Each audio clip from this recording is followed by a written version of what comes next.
अब ये तो हमें पता चल गया कि इलेक्ट्रॉन्स जो हैं वो अपनी पर्टिकुलर एनर्जी लेवल में या पर्टिकुलर शेल्स में मूव करते हैं, ठीक है, या रहते हैं, ठीक है।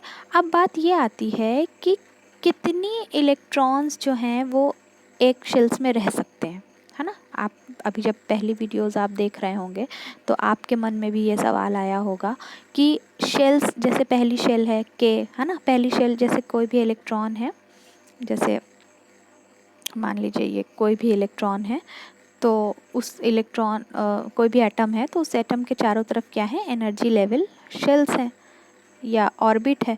इन ऑर्बिट में क्या है, इलेक्ट्रॉन्स है, ये इलेक्ट्रॉन है, ये इलेक्ट्रॉन है, ये इलेक्ट्रॉन है ना। तो आपके मन में भी सवाल आया होगा कि मतलब, और इन जो शेल्स को हमने नाम क्या दिया, जैसे पहली शेल को हमने नाम दे दिया के एल एम, है ना, इस तरह से हमने नाम दे रखा है।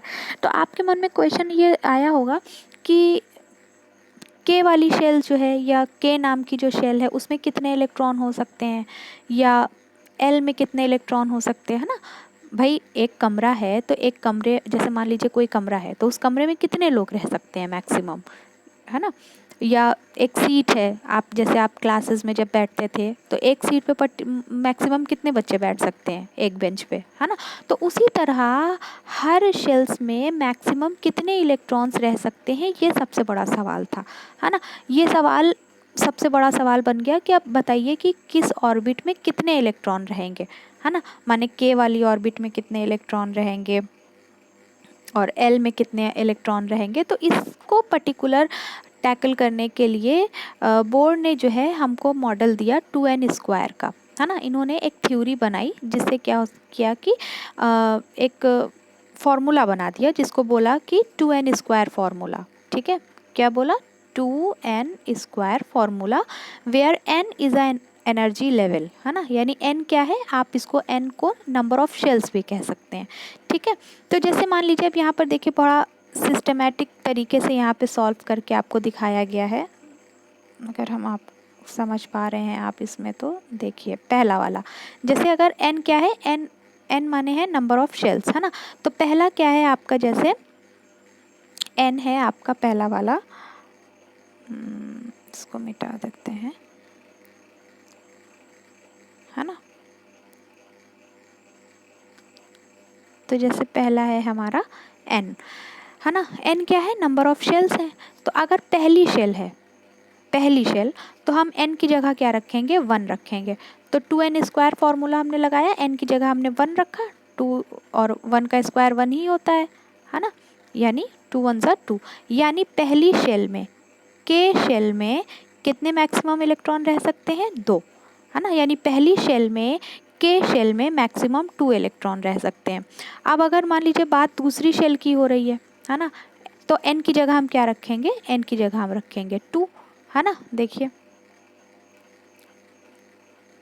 n की जगह हम क्या रखेंगे, 2 रखेंगे। ये देखिए n की जगह हमने रखा 2, तो 2 का स्क्वायर हो गया 4, है ना, ये 2 का स्क्वायर हो गया 4 और 4 2 ज़ा 8, यानी कि ये वाली शेल में यानी एल शेल में कितने इलेक्ट्रॉन हो सकते हैं, मैक्सिमम 8 इलेक्ट्रॉन हो सकते हैं। इसी तरह नंबर ऑफ शेल्स अगर 3 हैं, तीसरी शेल की हम बात कर रहे हैं, तो तीसरी शेल में इलेक्ट्रॉन कितने रह सकते हैं, 18 रह सकते हैं, यानी के एल के बाद कौन सी शेल आती है, एम, यानी एम में मैक्सिमम कितने इलेक्ट्रॉन रह सकते हैं, जैसे आपने यहाँ पे देखा के में कितने इलेक्ट्रॉन हो सकते हैं, मैक्सिमम 2, एल में मैक्सिमम कितने इलेक्ट्रॉन हो सकते हैं, 8, एम के अंदर कितने इलेक्ट्रॉन रह सकते हैं, मैक्सिमम इलेक्ट्रॉन की बात कर रहे हैं, मैक्सिमम कितने इलेक्ट्रॉन रह सकते हैं,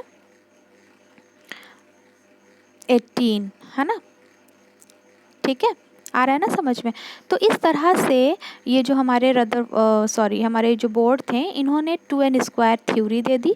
2n² थ्योरी से बहुत ही आसान हो गया हमारे लिए ये कैलकुलेट करना कि एक इलेक्ट्रॉन के, एक शेल्स के अंदर या एक ऑर्बिट में कितने मैक्सिमम इलेक्ट्रॉन्स हो सकते हैं, है ना। तो अब आप भी इस तरह से 2n² फार्मूला लगा के आप भी आराम से कैलकुलेट कर सकते हैं, है ना। तो कैलकुलेट क्या करना है, ये बात आपको याद ही कर लेनी है कि इन्होंने जैसे बता दिया। तो पहली शेल में कितने इलेक्ट्रॉन हो सकते हैं, मैक्सिमम 2 इलेक्ट्रॉन हो सकते हैं, दूसरी शेल में 8 इलेक्ट्रॉन हो सकते हैं और तीसरी शेल में मैक्सिमम 18 इलेक्ट्रॉन हो सकते हैं, ठीक है। अब देखिए इसको समझने के लिए बहुत अच्छा तरीका है। जैसे मान लीजिए हमने आपसे बोला कि ये कोई एटम है X है, ठीक है, इसके पास कितने इलेक्ट्रॉन हैं, इसके पास इलेक्ट्रॉन है 12, ठीक है। अब आपको बताना है कि इसके पास जो 12 इलेक्ट्रॉन हैं इनका डिस्ट्रीब्यूशन कैसे है, ठीक है। ज़रा समझिएगा ध्यान से। एक हमारे पास एटम है, ठीक है, एक एटम है, इसके पास कितने इलेक्ट्रॉन हैं, इसके पास 12 इलेक्ट्रॉन है ना। और अब 12 इलेक्ट्रॉन है तो आपको इसका डिस्ट्रीब्यूशन करना है, ठीक है। क्या करना है, आपको इसे डिस्ट्रीब्यूट करना है इस 12 इलेक्ट्रॉन को नंबर ऑफ शेल्स में। तो पहली शेल क्या है, K होती है, दूसरी शेल L होती है और तीसरी शेल M होती है। इसी तरह M के बाद N O P, इस तरह आगे शेल्स बढ़ती जाती हैं, ठीक है।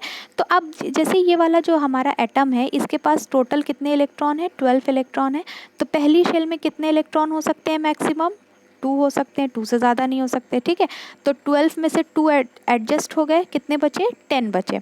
लेकिन दूसरी शेल में आपको पता है दूसरी वाली शेल में 8 इलेक्ट्रॉन से ज़्यादा नहीं हो सकते, तो इसमें कितने हो जाएंगे, 8 इलेक्ट्रॉन हो जाएंगे, ठीक है। 8 और 2 10 हो गए, यानी 10 इलेक्ट्रॉन तो हमारे एडजस्ट हो गए। अब इलेक्ट्रॉन कितना बचा, 12 में से 2, यानी तीसरी शेल में 18 इलेक्ट्रॉन, मैक्सिमम 18 हो सकते हैं, लेकिन क्योंकि अब हमारे पास इलेक्ट्रॉन ही 12 थे तो मिनिमम तो हम अब कितना बचा यहाँ पर, 2, है ना। देखिए समझिएगा बात को, हमने ये आपको ये जो बताया है कि नंबर ऑफ़ इलेक्ट्रॉन्स जो हैं, पहली शेल में 2 इलेक्ट्रॉन, दूसरी शेल में 8 इलेक्ट्रॉन, तीसरी शेल में 18 इलेक्ट्रॉन, ये नंबर ऑफ़ मैक्सिमम इलेक्ट्रॉन है ना, यानी मैक्सिमम नंबर ऑफ़ इलेक्ट्रॉन्स है। मिनिमम इससे कम हो सकता है ना। जैसे मान लीजिए मैक्सिमम अगर 2 इलेक्ट्रॉन है और हमारे पास इलेक्ट्रॉन ही 1 है तो 1 इलेक्ट्रॉन पहली शेल में हो सकता है, ठीक है। जैसे कि एग्जाम्पल, इसका आपका एग्जाम्पल है हाइड्रोजन, है ना। हाइड्रोजन के पास कितने इलेक्ट्रॉन होते हैं, 1 इलेक्ट्रॉन होता है, एक इलेक्ट्रॉन ही 1 होता है ना। तो पहली शेल में कितने इलेक्ट्रॉन होंगे, 1 होगा, क्योंकि अब तो नंबर ऑफ़ इलेक्ट्रॉन ही कम है ना। तो उसी तरह यहाँ पर हमने आपको एग्जाम्पल दूसरा दिया। यहाँ पर जो आपका था एग्जाम्पल था X, जो हमने लिया था 12 का। तो पहली शेल में कितने इलेक्ट्रॉन होंगे, मैक्सिमम, पहली शेल में 2 इलेक्ट्रॉन से ज़्यादा हो नहीं सकते, तो पहली शेल में हमने 2 इलेक्ट्रॉन लिया। दूसरी शेल में 8 इलेक्ट्रॉन से मैक्सिमम नहीं हो सकते, तो 8 मैक्सिमम हमने भर लिया। कितने हो गए, 8 और 2 कितने हो गए, 10 हो गए। और M इलेक्ट्रॉन, जब M शेल बनी तो उस M शेल में कितने इलेक्ट्रॉन्स हो गए, उस M शेल में इलेक्ट्रॉन हो गए हमारे 2, है ना। तो टोटल कितने हो गए, 12। इसको हमने बोला इलेक्ट्रॉनिक कॉन्फ़िगरेशन। क्या बोला हमने, इलेक्ट्रॉनिक कॉन्फ़िगरेशन। दूसरा भी एग्जाम्पल आप देख सकते हैं। दूसरा एग्जाम्पल जैसे मान लीजिए हमने आपको दे दिया सोडियम, हमने बोला सोडियम। अब सोडियम का इलेक्ट्रॉनिक कॉन्फ़िगरेशन बनाइए। तो सोडियम के पास कितने इलेक्ट्रॉन होते हैं, 11 इलेक्ट्रॉन होते हैं, है ना।